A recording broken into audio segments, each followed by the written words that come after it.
خطبہ پڑھنے سے پہلے آپ سب سے کہتا ہوں دل سے دعا کریں، اللہ تعالی ہمارے قبلہ مختوم حضرت پروفیسر سید مظہر سعید شاہ صاحب کاظمی کو صحت عطا فرمائے، آمین۔ ان کی عمر میں، صحت میں، علم میں، فیضان میں برکت فرمائے، اور اس پورے گھرانے کے ہر فرد کو اللہ تعالی حضرت غزالی زماں کا وارث بنائے۔ دوسری بات، حضرت نے شفقت فرمائی، آپ کو ہمارے خطیب العصر حضرت علامہ سید حامد سعید شاہ صاحب نے میرے بارے میں بتایا، تھکا ہوا آیا ہوں، لیکن اس شاہی عیدگاہ میں اور اہل سنت کے بادشاہ کے مزار کے سائے میں سبحان اللہ، شہنشاہ نبوت کا ذکر کرنا میرے لیے سعادت ہے۔ سبحان اللہ۔ آپ لوگ ملتان کے ہیں، کچھ ملتانی، کچھ سرائکی، کچھ پنجابی، یہ لکھنؤ کی دھلی ہوئی اردو آپ لوگ نہ صرف سمجھتے ہیں بلکہ پسند کرتے ہیں، مجھے حیرانی ہوتی ہے۔ یہ لوگ اردو معلیٰ بولنے والے اور آپ ان کو غور سے سنتے سمجھتے ہیں۔ پھر فاروق سعیدی صاحب کو دیکھیں، ان کو کتنا فیضان ملا ہے۔ زبان اور بیان ان لوگوں کے گھر کی ہے، مجھے تو آتی ہی نہیں ہے، اور تو ایسی ٹوٹا پھوٹا لہجہ ہے۔ بہرحال مختصراً عرض کروں گا، حضرت قبلہ صاحبزادہ پیر فیض رسول صاحب تشریف لائے، خوشی ہوئی زیارت کر کے۔ اسٹیج پہ جتنے موجود اور سامنے، اللہ سب کو سلامت رکھے۔ ٹائم ہے آپ کے پاس؟ سبحان اللہ۔ بسم اللہ۔ الحمدللہ الحمدللہ رب العالمین، والصلاة والسلام على رسوله سید المرسلین، خاتم النبیین، رحمت للعالمین، سیدنا و مولانا محمد رسول رب العالمین، وعلى آلہ وصحبہ أجمعين. أما بعد فأعوذ بالله من الشيطان الرجيم. بسم الله الرحمن الرحيم. والذين يؤمنون بما أنزل إليك وما أنزل من قبلك وبالآخرة هم يوقنون. صدق الله العلی العظیم. محبت کے ساتھ ایک مرتبہ دروشی پڑھ لیجئے. اللهم صل على سيدنا مولانا محمد عادل الجود والكرم وآله وصحبه وبارك وسلم. الصلاة والسلام عليك يا رسول الله وعلى آلك وأصحابك يا حبيب الله.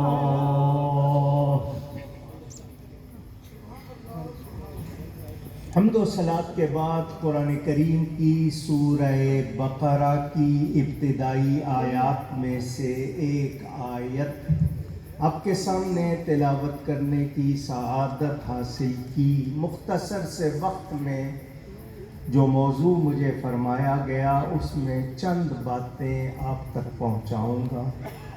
اللہ تعالیٰ سے دعا کرتا ہوں وہ مجھے حق بیان کرنے اور ہمیں سب کو حق سن کر اس کو قبول کرنے اور اس پر عمل کرنے اور اس پر قائم رہنے کی توفیق عطا فرمائے۔ آمین۔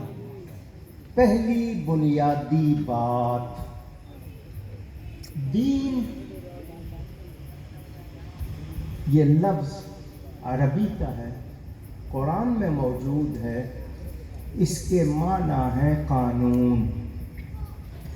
دین کے معنی مذہب، اس کے معنی راستے کے ہیں۔ مذہب کے معنی مسلک، اس کے معنی بھی راستے کے ہیں، مگر ملانے والا راستہ۔ دین ہمارا اسلام، مذہب ہمارے چار، مذہب، آواز، حنفی، شافعی، مالکی، حنبلی، یہ چاروں سنی ہیں، عقیدے کا کوئی اختلاف نہیں۔ بعض فروعی مسائل کی تعبیر تشریح میں اختلاف ہے، عقیدے اور اصول کا کوئی اختلاف نہیں۔ امام اعظم بھی ہمارے، امام شافعی بھی ہمارے، امام مالک بھی ہمارے، امام احمد بن حنبل بھی۔ مسلک ایک ہے، اہل سنت و جماعت، عربی میں کہتے ہیں تو اہل السنت والجماعہ، ایک لفظ میں کہتے ہیں تو سنی۔ یہ ہمارا مسلک ہے، چاروں ہمارے مذاہب، لیکن اکثریت حنفی ہے، ہم حنفی ہیں۔ دین ہمارا اسلام، اور ہمارے دین کے عقیدے نہ حامد صاحب بناتے، نہ ان کے بھائی جان بناتے، نہ محدث اعظم کے فرزند بناتے ہیں، نہ انوار العلوم میں بنتے ہیں۔ دین کے عقیدے قرآن اور حدیث سے ملتے ہیں۔ سبحان۔ کہاں سے؟ پھر کہیے گا قرآن سے۔ یہ نصوص، نون صاد نص، جس کی جمع نصوص قرآن اور حدیث کے الفاظ، کوئی دنیا کا بڑے سے بڑا آدمی گورنر بن جائے، صدر بن جائے، پوری دنیا کا بادشاہ بن جائے، اس کی بات ہمارا اسلامی عقیدہ بن سکتی نہیں۔ عقیدہ بنے گا تو قرآن حدیث سے، تو ہم قرآن حدیث کے پابند ہیں، اور ہر وہ شخص جو قرآن حدیث کا پابند ہے اس کے بھی پابند ہیں۔ جو قرآن حدیث کا پابند نہیں، ہم اس کی پابندی کر سکتے۔ لا طاعت لمخلوق فی معصیت الخالق، جو خالق کا نافرمان ہے اس کی فرما برداری کی جا سکتی نہیں۔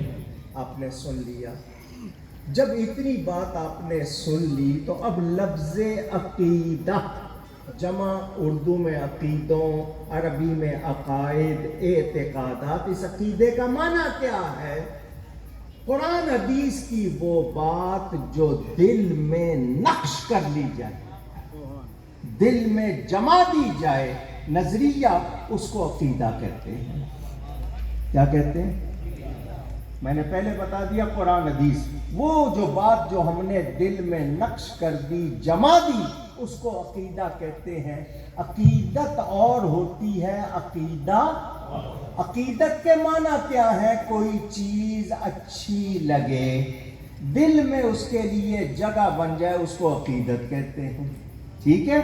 اب آپ کے پاس جب اتنی بات آ گئی تو سن لیں، میرے نبی پاک کا آخری نبی ہونا یہ عقیدہ ہے۔ کیا ہے؟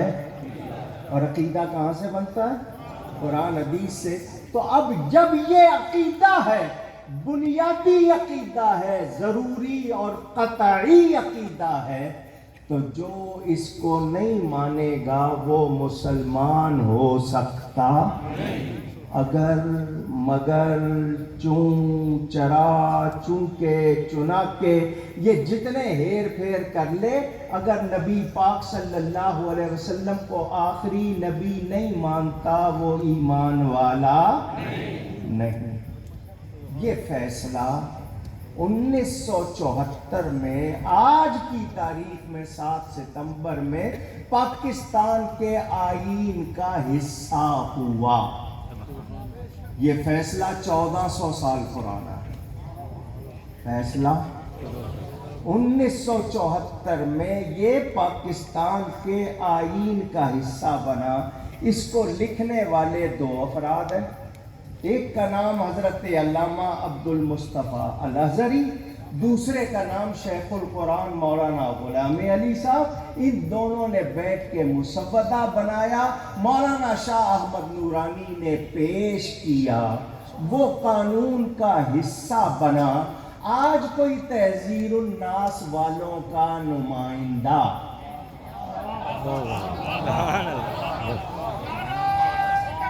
اللہ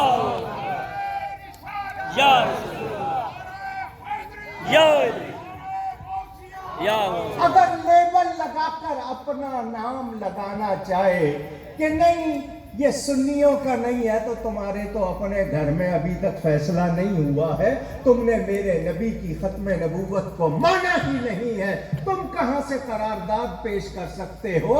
اور سنو، جب اسمبلی میں، قومی اسمبلی میں اسٹیٹ بینک کی جو عمارت تھی، اس میں جب یہ بات چل رہی تھی، اس وقت جس کا نام تم لینا چاہ رہے ہو، اسی کو مرزا مسرور نے، مرزا طاہر نے اس وقت تحذیر الناس دکھائی تھی، تم سے جواب نہیں بنا تھا، جواب دیا تھا تو میرے رضا کے غلاموں نے دیا۔ سبحان اللہ، زندہ زندہ زندہ۔